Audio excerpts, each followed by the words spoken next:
What is going on, you guys? Welcome back to my channel. My eye is really acting up today, so it looks a little red on camera, but that doesn't matter because I am here today to create a look that I've owed you for a while now. I teased you a while back with this look using the Dominique Cosmetics Lemonade palette. This palette is so perfect for summer. The colors are so fun, and I'm currently in a yellow phase. I go through color phases with my eyeshadow. I did lavender, I did red, coral, currently in a yellow stage. So when she came out with this palette, it was absolutely perfect for creating this look.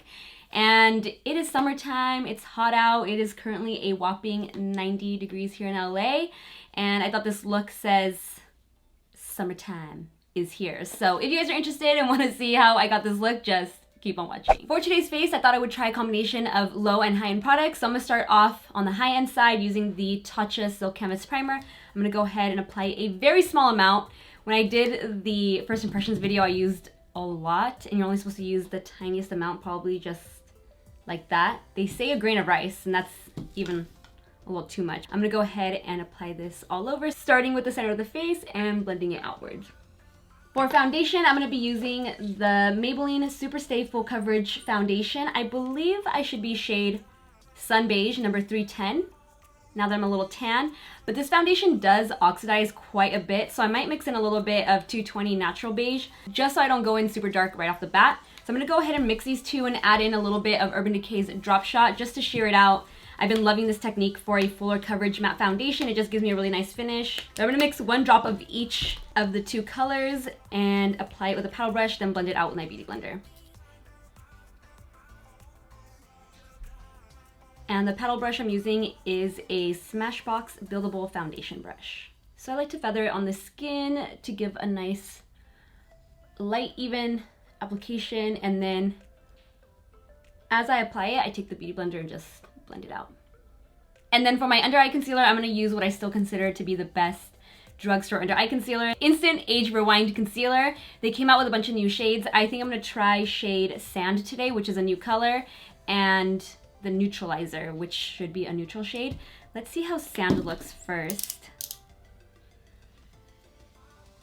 Ooh, I think this color is going to work. So I'm going to go ahead and use Sand to highlight the center of the face, starting with the under eyes, and then as I blend it out, I'll blend it out onto the center of the forehead, bridge of the nose, a little on the cupid's bow and chin.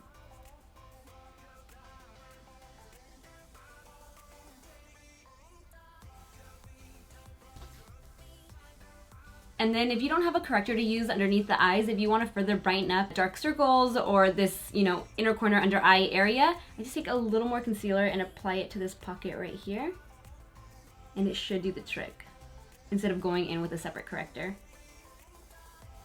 And to set everything, I'm going to be using my number 7 loose powder. I think I've mentioned this one before. It's pretty comparable to a lot of high-end powders. I mean, I don't know how much of a difference there can really be between setting powders, but this one's really good. It works really well. So I'm going to go ahead and dust that all over and then just really press it into the under eyes where I tend to crease up a little more.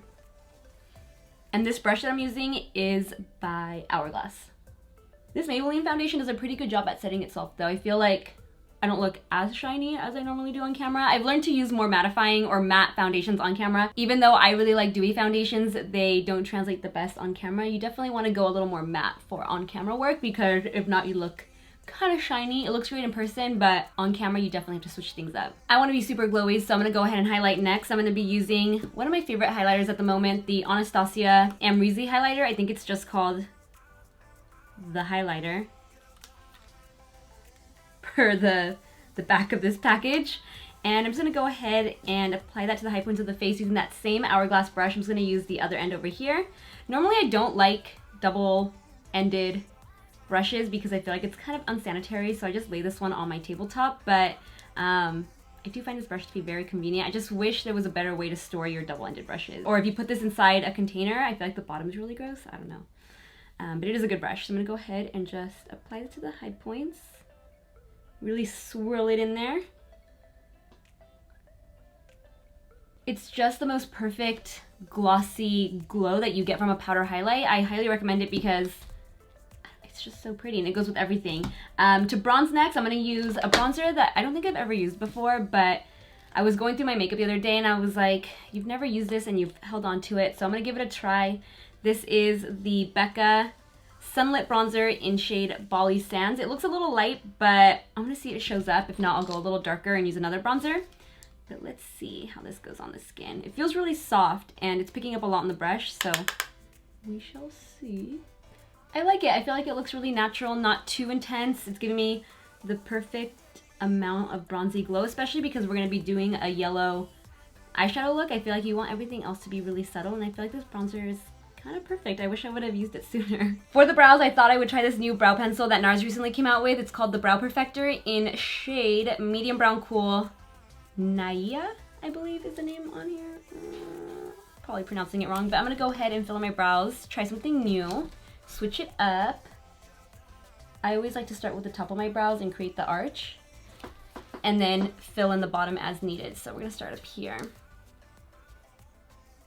It's a really nice dry texture. I like really dry eyebrow pencils. I don't like them to be super creamy, especially because I have a lot of brow hairs, so, or really thick brows. Really creamy brow products tend to make my brows look even thicker, whereas a really dry pencil gives me a nice filled in look, but it still looks natural, doesn't look overly done. And this brow pencil so far is really nice. Yes, I like this brow pencil. It looks really natural. I like it. I think it's a keeper. I'm gonna go ahead and do the other side off camera real quick, and then we're gonna jump into the eyes. I really, really, really like this brow pencil. I feel like my brows look really natural, and it will definitely get thrown into the rotation, so I don't use the brow styler all the time, because you guys know that's my favorite. Moving into the eyes, we're gonna dip into the Chris and Dominique, or Dominique Cosmetics Lemonade palette. I'm gonna go in with Nude Tea first, just to kind of use it as a transition shade and outline our eye shape. And I'm gonna use Smith 247 brush. And all I'm using as my eyeshadow primer is my foundation, so I'm just gonna go ahead and pat it in a bit so it's not creasing, and then go in with that first eyeshadow. It's not really showing up much. I'm gonna mix Nude Tea with Mango to dilute the yellow a little bit as a transition shade, and then I'm gonna go in with just Mango.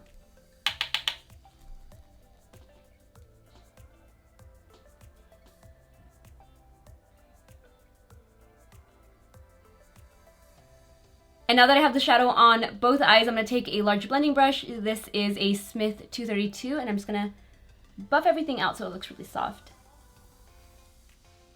And with that same brush, I'm gonna apply lemon soda to the lid and also the brow bone and also the inner corner to add a little bit of shimmer. You could just use Mango and do a completely matte yellow eyeshadow look, which is really cool, but I want a little bit of, like a little pop to the eyes. So I'm gonna go ahead and just press the shimmery shade onto the lid, onto the brow bone, and the inner corner.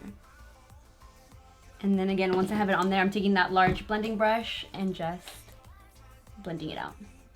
And now that I think about it, I think the first time I did this look, I actually did the matte yellow all over and then went over top of it on the lid with the shimmery shadow, because right now the shimmer is translating a lot more intense, but I'm still gonna go in with a liner, which is gonna tone it down and make it look a little more smoky. This is my favorite eyeliner at the moment. It's the Urban Decay 24/7 Glide-On Eye Pencil in the shade Double Life. It's a part of the Born to Run collection. And what I'm going to do is apply it to the waterline and also smudge it along the upper and lower lash line to create a slight smokiness. So have a little smudge brush on hand. I'm going to use my favorite, the LH Cosmetics 303 brush. It's just perfect multi-purpose brush. And we're going to start applying it to the waterline first, and then we're going to smudge it out. This liner is just going to give the look a little more depth, because right now it looks kind of flat, so this added bit of smokiness is going to be really pretty. So drag it a little bit past the waterline first, and then while it's still creamy and freshly applied, you take the brush and just buff it out. Like that, and then upper waterline along the lash line, blend it out. And before I go in with mascara, I'm going to go ahead and spray myself with my Urban Decay All Nighter Setting Spray. Customized by Urban Decay. How cute is that? And then I'm going to go with mascara. I always do a setting spray or mist first, because if not, my mascara always transfers underneath my eyes. So let's do this first, and then for mascara, I'm going to be using one of my newest faves. This is the Monseur Big Mascara from Lancome. Apply this to my upper lashes, and for lower lashes, I always use an Espresso Brown mascara. I tend to always use this one from Tarte. It just works really well on my lower lashes, so I'm going to go ahead and do that as well. I also forgot I have this new Kush, what are these called? Kush Clear Brow Gel. Well, I have the colored ones also, but since I filled them in, I'm going to use the clear one from Milk Makeup. So I'm going to go ahead and do that while I wait for the mascara on my upper lashes to dry. But before I do my lower lashes, I really like the brush on this, making it super easy to use, and you can really fluff up your brows with this. I feel like the brush is really gripping the brow hairs. And now the lifted mascara on my lower lashes. It's a total buzzkill when your blush or your lip really clash with a colorful eyeshadow look. So for that reason, I like to keep everything really neutral and simple. And to simplify it for you guys, I like to use a multi-stick or the same color on the lips and cheeks. I'm going to be using this Bite Beauty multi-stick in Blondie. It's absolutely perfect. It's like a neutral nude. Looks like this. For the cheeks, what I like to do is just warm it up on my hand or arm, just like this. I create like a little blob, take my beauty blender, and dip it straight into the blob, kind of blend it out, and then softly apply it to the cheek, starting with the apples and then blending it back. This is matte also, so it's really long wearing on the cheeks. And again, you can't mess it up. It's not gonna collide with the eyeshadow. The last thing you want is to accidentally put on like a really bright blush and then it doesn't look good with the yellow eyeshadow, so just keep it neutral. And I find that this color is just perfect. So just like that, and then we're also gonna apply this color to the lips. I might grab a lip liner and a gloss to further, you know, zhuzh up the lip, but for now, let's just go ahead and apply this and see what it looks like. Let me grab a lip liner. I'm using the Flower Beauty Petal Pout lip liner in the shade Toffee just to further outline my lips so they don't blend in with my skin.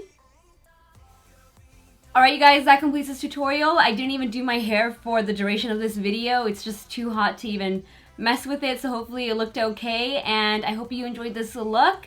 I actually really love the skin. The way it's looking on camera and in person is incredible for it being drugstore. I'm really glad I gave this foundation a second chance because, like I said, the first time I wore it, it oxidized, but definitely go a little lighter and you should be fine. I've had it on for about an hour and 15 minutes that it took me to do this video, and it still looks good, but like you guys saw when I first applied it, I did go a little bit lighter just in case. And then the concealer, the Age Rewind, looks amazing. Like, I love this for on-camera stuff, so definitely check it out. If you guys have any questions for me, just leave them down below in the comment section, and as always, if you enjoyed this video, give it a like, share it, subscribe, hit that notification bell, and I will see you in my next video. Bye guys. Mwah.